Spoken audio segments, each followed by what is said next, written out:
Yeah, okay, like the previous speakers, I'm indebted to Barbara. It's a wonderful pleasure to be here. In my talk, I want to talk about rapid plate motion changes, observations, and their geodynamic observation. And this is a long-term work that has carried me probably for the last 10 years or so. So naturally, I'm indebted to a number of people, and the two that I want to highlight most is Giampiero Faldano, who is at the faculty at ANU, and Lorenzo Colli, who is in this room. Lorenzo, wave your hand. Thank you. And so this is a talk, or this is a session about the planets, and as you all know, Earth is special in this, that it has plate tectonics. And so let's start out with something that we know. The age of the ocean floor is now quite well known and embedded in a number of paleomagnetic models of past plate motions. Here's one from the group of Dietmar Müller. And the main thing that we recognize here, for example, is the ocean ages are young at the mid-oceanic ridges. They get older to the sides. This is well known. But these models also tell us something else. They tell us what the rate of change that the plate motions have experienced over time. And I find this figure very fascinating. In fact, this figure has occupied me for a long time. This figure shows what is the spreading at the place of the current ocean age of the ocean floor. And so, for example, if we look at the South Atlantic currently is spreading at a relatively slow velocity. It has spread at faster velocities before, but then at some point here also, again, there was a very sharp pulse of reduction in the plate velocity. And prior to that, of course, it has spread again with a fast velocity. If we look at the North Atlantic, a similar picture emerges. The North Atlantic is moving generally slower because the plates are closer to the Euler poles. But also there you see pulses of fast spreading interrupted by pulses of slow spreading. If you go on to the Southern Oceans, particularly prominent in the Southern Ocean is a reduction in the spreading between Antarctica and the African plate. But also prominent, for example, is a recent reduction in the spreading in the Indian Ocean, preceded by a very fast time of spreading at the time around the Cretaceous or so. And so there's a lot of information in there, and in fact we can analyze this information more technically and in detail. For example, if we really start to take each one of these plate boundaries, here for example, if we look at India-Somalia spreading as a function of time, one of the things we see here in these plots, for example, in blue I plot you the velocity of the spreading, whereas in red I plot you the direction, the azimuth. And so in this particular case there's a slight change in the direction of spreading, not very much, a few degrees, but around 15 million years or so the spreading significantly reduces. And so there's a place where you see a plate motion change on the order of a million or few million years or so. Let's go closer to home. This is Europe. And so in the case of Europe, a similar picture emerges. This is a spreading here in the North Atlantic for a point located south of Ireland. And again, what we see is the spreading increases in time. Then around 8 million years ago, there's a reduction by more than 20% within a few million years, only to come back again slowly over the recent time. We can go on the Pacific. And of course, the Pacific is the quintessential place of looking for a plate motion change. And so here, for example, the finite rotations of Wessel and Krönke, which shows that there is a very marked increase in the spreading velocity around 40 million years or so, which then continues at its current fast rate. But also there's a very marked and pronounced change in the direction of the plate at around the same time by, more than 20 or so degrees. And this is, of course, typically the Hawaiian Emperor Bend. Of course, you are aware that there is a debate in the literature whether this bend really reflects a change in the motion of the plate or a change in the motion of the plume. And so, in very nice work by John Tarduno and his group over the last decade or longer, they have very painstakingly investigated the latitudinal shift of the Hawaiian hotspot, and one of the things that they claim is that in fact the hotspot has moved dramatically toward the south, and if they corrected for this, literally the bend would go away. Now, of course, we're theorists, so I have no particular stake in this, and so I plot you what this would mean. And what this would mean is, again, a significant change in the velocity of the spreading, less than before, and a much smaller change, of course, in the directional form of the spreading. Now, of course, you can ask, is this something of the past, or is this still ongoing? And the question can easily be asked by comparing a plate motion model of geologically current velocities, nouvelle, for example, relative to a geodetic model, Revel. And so what I'm plotting here is the difference between nouvelle and Revel. And the main thing that I want to point out to is, while the differences between these models are small, they're statistically significant. And that would mean, indeed, even we currently see ongoing changes in plate motions. Now, Jacques Lascar said something yesterday that really rang with me, and so I want to pick this up again. Of course, all observations are interpreted with theoretical expectations, and so our view should be, is this something that we would expect? And of course, the way we can approach this is by scaling. And so it is well accepted that plate motions reflect convection. So in other words, they reflect the change of buoyancies in the Earth's mantle. And these buoyancies, if they're thermally induced, have two time scales. One is an advective time scale. So there's a length scale, d, let's say the depth of the mantle. And there's a typical velocity, u. And of course, then there could also be a conductive time scale, in which case it would be a d square, and it would be a thermal diffusivity. The ratio of these two in the mantle, measured by the so-called Peclet number, is very much larger than 1. And that tells us that it's in fact advection that dominates the heat transport. And therefore, it is this time scale that really matters. And of course, taking d as the depth of the mantle in a typical plate velocity, what we would get is that the buoyancies would change on a time scale of 100 million years, an order of magnitude more than what I showed you before. Now, you can test that in a more technical way with a real convection model. And of course, here, for example, the way you could do this is you could take a large-scale circulation model that in particular has an increase of viscosity. With depths, presumably that would slow down the change of buoyancies. That convection model could be run for a very long time with a certain plate motion stage imposed. Then that would serve as an initial condition. You change the plate motions at the surface, and then you run with the new plate motion stage until the model adjusts to the new structure and evolves to a new buoyancy. Now, of course, if you did that, the cross-correlation of this numerical experiment would start out with 1. Initially, the model is perfectly similar to itself. Then, as the model evolves with the new buoyancies, the cross-correlation to the initial condition becomes smaller until a final value is reached. And the time scale over which this happens is again on the order of 100 million years or so. So confirming what our scaling would have said. Now you could say maybe there are transient effects that cause these plate motion changes. And so transient effects, for example, in the balance of forces. The way, again, we can ask that question is we can look at scalings, and we can ask whether the momentum diffusion would allow these transient effects. This is, again, a diffusion scaling. There's a d square, there's a viscous diffusivity in there, because the viscosity is so high in the mantle. This value becomes small. In fact, all the mantle flow would come to a halt within under a second if buoyancy forces were removed. This is seen very nicely in the review paper by Alex Forte in the Treatise of Geophysics, if you want to read this more up. And of course, if you actually calculated this transport, you would see again that this diffusion of momentum would penetrate through the mantle layer within under about a centisecond. And the time at which your eyes blink is about 1/10 of a second. Now, this is of course well known, and so this allows us usually in mantle convection to ignore the effects of inertia. Therefore, we say that at any moment in time, all forces are in an instantaneous balance.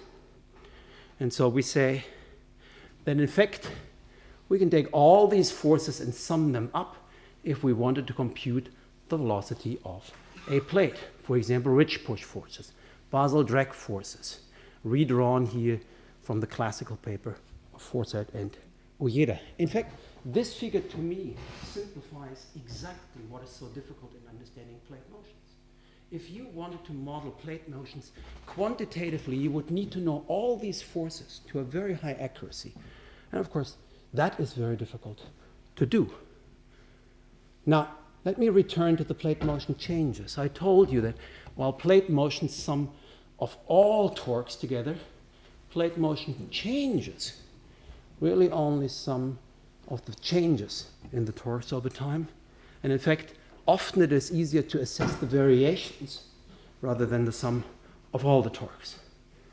Let us come back to the South Atlantic. In the South Atlantic, I showed you that currently there's a very significant reduction in the spreading velocity of the last 10 or so million years or so. Now, it is commonly accepted amongst geologists that the reason why this has changed is the rise of the Andes. And so, if you want to go through a very careful review of what is the topographic evolution of the Andes, this is taken from a paper that Lorenzo has just published in Tectonics. This paper and this figure, I think, is very instructive. It really tells us that the rise of the Andes to its current very high elevation is quite recent, maybe the last 10 million years or so. And in fact, we know this from many things, but one that I find interesting, for example, is the direction of sediment transport in Argentina suggests that we had rivers flowing into the Pacific. Clearly, the Andes could have not been very high. Yeah. So that now leads to the question of numerical experiments. The numerical experiment that you could do is you could take a global neotectonic model of the lithosphere and couple it to a mantle circulation model that includes realistic buoyancy forces from a history of subduction. Why do we go this way? Well, it buys us technically two things. It allows us to include the effects of topography, which a mantle convection model cannot. But it also allows us to include a realistic strength envelope. In other words, faults in the model, and therefore such models can be tested explicitly against geodetic and paleomagnetic observations. One of the tests you can do is ask, of course, exactly what is the effect of the Andes in such a global model of the lithosphere coupled to the mantle. And of course, in this experiment here, I show this in the classical plot of Nazca versus South America, but this is a global model, so you can equally relate this to the spreading history in the South Atlantic. Now, there's a single parameter change in this particular calculation. Either we assume that the Andes are relatively small 10 million years ago, or we assume its present-day elevation. And these are the relative velocities that are computed in this case, about 10 centimeters relative velocity, or about 7 centimeters relative velocity. These are the observations. And so when you really start to look at this, it is clear that the topography has a significant effect. And of course, you can go into different places. For example, similar effects have been observed for the slowdown of the Indian plate. Similar effects have been observed for the Arabian plate, associated with the Zagros, for example. And what I find important about this is the topography introduces an additional timescale, relatively fast. But it also allows us to link known plate motion changes explicitly to forces that can be quantified. Now let me come back to the Atlantic. And I told you that in the Atlantic, there are also plate motion changes in the Paleogene. And so these plate motion changes are the ones that I showed you before, much around here at that time, right? And so it is worthwhile to investigate them more carefully. This is again from the paper of Lorenzo. It took us about a year to put that figure together because, of course, there are 6 different paleomagnetic models shown here from very many different groups. These groups, for example, use different timescales, so you have to convert all these models to the same timescales and so on, just to give you a sense that there is thought going into that figure. But the main thing that you see is, initially, all these models have very strong differences, and of course that simply means it's difficult to pick isochrones near the continent-ocean boundary. But once you get into spreading, you will see that the models agree quite well, with very fast spreading in the Oligocene, Miocene, and in the late Cretaceous, separated by this very small episode of slow spreading. Now, there is a paper in the literature by Paul Silver that suggests that this plate motion change is due to the absolute motion of Africa in a hotspot reference frame. So I also plot you here, for the sake of completeness, the motion of Africa with respect to two proposed absolute reference frames. And again, what you will see here is this may account for some of the variations, but clearly not for all. So what we see is a bimodal spreading history with fast spreadings, and then interrupted by a slow period of spreading. And of course, towards the end, here again, these are the Neogene reductions that we've known already to be associated with the Andes. So remember late Cretaceous, Oligocene, Miocene, and I'll come back to the figure that I showed you before. Now, it is tempting to say, well, this is probably also, again, the Andes. Maybe the Andes had another large topographic pulse, but there is really no evidence whatsoever for a large topographic pulse at the KT. And so the topography effect wouldn't neither work with the geological observations, nor I think would it actually work out quantitatively, because we have a 30% change associated with the recent rise of the Andes to its very prominent, nearly global prominence of elevation. But we have a 300% change at the KT. So this brings us back to mantle convection. I already showed you that mantle convection in time slowly and only very, very slowly changes. So it can't really be the buoyancy forces. But of course, mantle convection is unique, and probably the Earth is unique, by the occurrence of a low viscosity zone. Zhu was saying this yesterday for Venus. And so this is a long and recurrent theme in geodynamics. Many papers have been published on this. There's the effects on the plan form of convection. There's linear stability analysis that gives us a theoretical idea of what the effects of the low viscosity zone are. Busse et al. But a set of papers that I find particularly insightful is recently coming out of the Rice group, Hunk and Lenardi, 2008 and 10, as well as 2011, in which they investigate what would happen if you made this asthenosphere into a really thin channel, maybe only about 100 or 200 kilometers wide.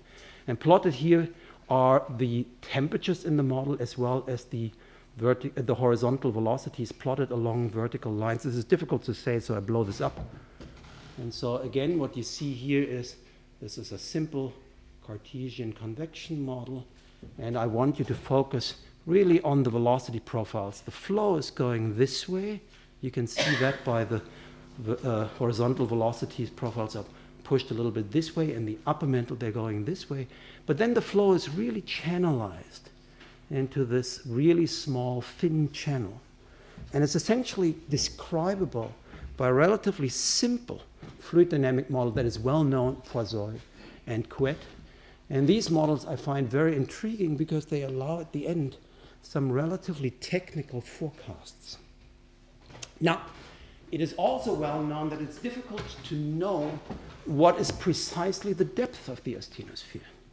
In fact, our observations, for example, from glacial rebound and from the geoid would tell us that there are families of models that trade off with each other. Either we can make these asthenospheres relatively thick and with a relatively smaller viscosity reduction, or we make them very thin and increase the viscosity reduction. These models will give equal fits to the observables. And of course, this is known, and attention has been drawn to this recently in two papers by Paulson and Richards and by Schabe et al.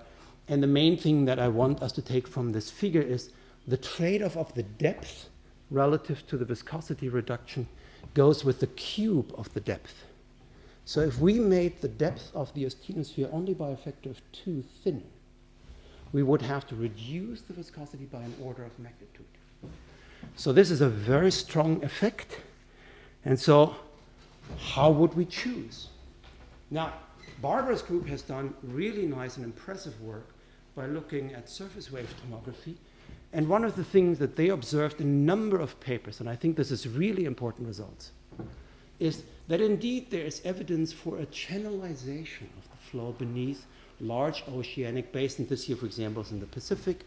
And so what you see is finger-like structures beneath the plates. But also this channel is relatively thin, maybe on the order of 1 or 200 meters or kilometers or so. So much thinner what are our classical views of an upper mantle with a reduced viscosity, maybe of a factor of 10 to a 30 or so. In fact, I mean, if this really is dynamically interpretable, this would suggest a very different flow regime. And of course, this is not the only result. There are results, again here from Lorenzo, and then also in the North Atlantic, results from Rickers et al., or in the Australian Asian region from Fichten et al. They all basically show the same thing. There's a change in the planform style. Here, for example, the South Atlantic, South America, Africa. And so if we go beneath a certain depth, these horizontal structures change into vertical structures, presumably related to some vertical upflow. And again, the thickness of this is relatively thin, maybe on the order of a few hundred kilometers at most. Now, of course, I told you what is really interesting about this is this allows some hypothesis testing. And so one test you can ask, of course, is you could ask what is the current velocity needed beneath the South American plate in order to sustain the elevation of the Andes. And of course, you can do this for a number of trade-offs of viscosity relative to thickness, where the trade-off is chosen in such a way to obey the constraints from glacial rebound or the geoid. And of course, again, what you would find is you would find a number of admissible velocities, let's say in the range of 6 to 30 centimeters, providing sufficient shear stress for those viscosities and those velocity gradients in order to drive the current South American plate motion. But I told you, of course, we have a completely different way of how we could ask the same question. We could look at the South Atlantic basin and we could see that this basin is characterized by a very strong gradient in dynamic topography. There is the well-known African superswell was significantly reduced by about a kilometer or so depth of the ocean floor relative for its age. But also at the western side, there is the Argulas Basin, the Argentine basin. And in fact, in this region, the ocean floor is about a kilometer deeper than it should be for its age. Now, you could take a simplistic view, and I want to emphasize it's very simplistic, that in this way, this is simply driven by a dynamic pressure gradient. In other words, these dynamic topography variations are really maintained by flow. But of course, flow doesn't come for free. It means you constantly have to move material. And so you can ask, how much material are we moving with which velocities? Our Poisson model gives us a rough estimate of what it is. And the main observation you get is, again, velocities in the range of 6 to 30 centimeters per year. The important thing is there are completely different estimates based on a force balance argument or a Poisson argument, and they yield very similar observations. Now, so far I find nothing of this is particularly surprising, right? I mean, we just have very simple scaling arguments, and we basically take the velocities from very simple analytical models to make forecasts. But of course, this model can be tested. And it can be tested by looking specifically at the topographic evolution of Africa.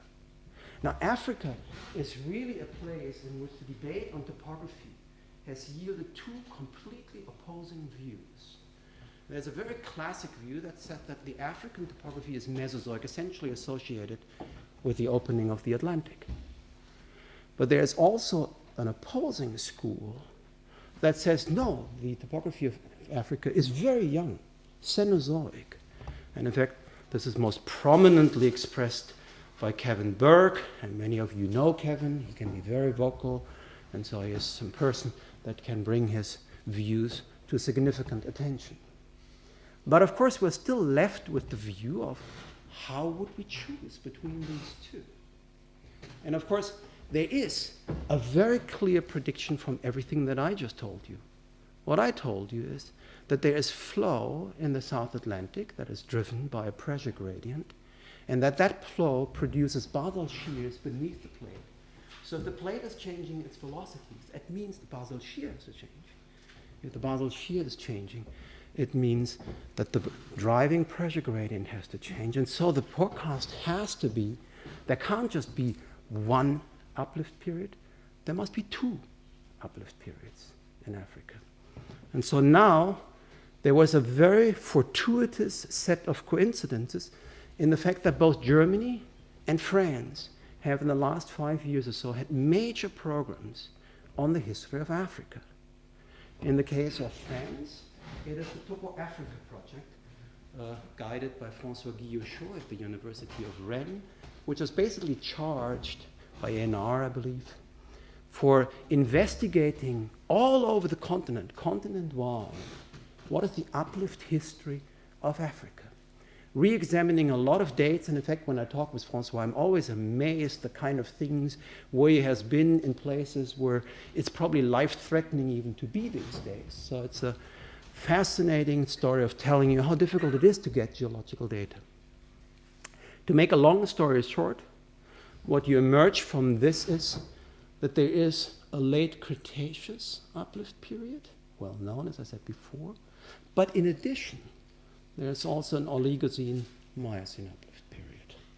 Now, this is one program, but the sister program to the French program has been a large Schwerpunkt program. I call this sometimes the Heavy Point Project. This is a very incorrect translation. It's a focus area of the DFG. And in this, it was charged with investigating the passive continental margins around the South Atlantic. And again, the passive continental margins serve as archives. So, for example, we can go into basins and investigate the uplift history and subsidence of various basins along the margin.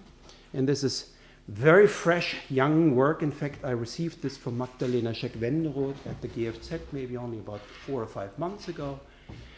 And one of the things that will come out from this investigation of the orange basins is if you restore the bathymetry for this basin, one of the things you find is that there is at least more than one post-breakup uplift period.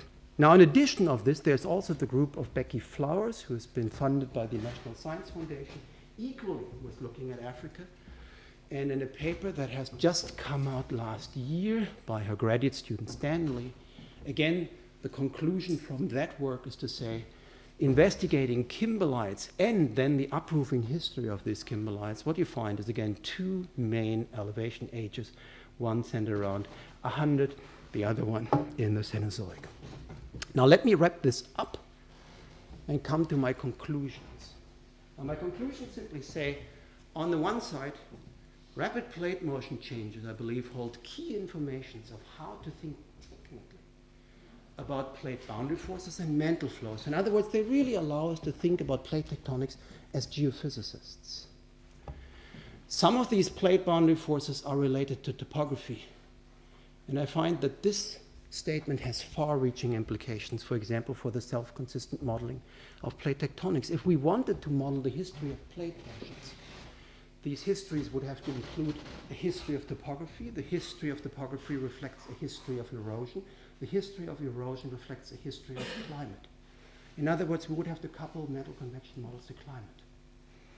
Now, it also suggests that some plate motion changes are specifically related to channelized flow in a thin, low viscosity zone. And this channelized flow in particular, when we think through this in terms of Poisson and Couette flows, makes a very fascinating prediction. It means we can link variations in vertical motions to variations in horizontal motion, and therefore access a much larger range of geological observations in order to test hypotheses on plate driving forces. And that's the end. Thank you.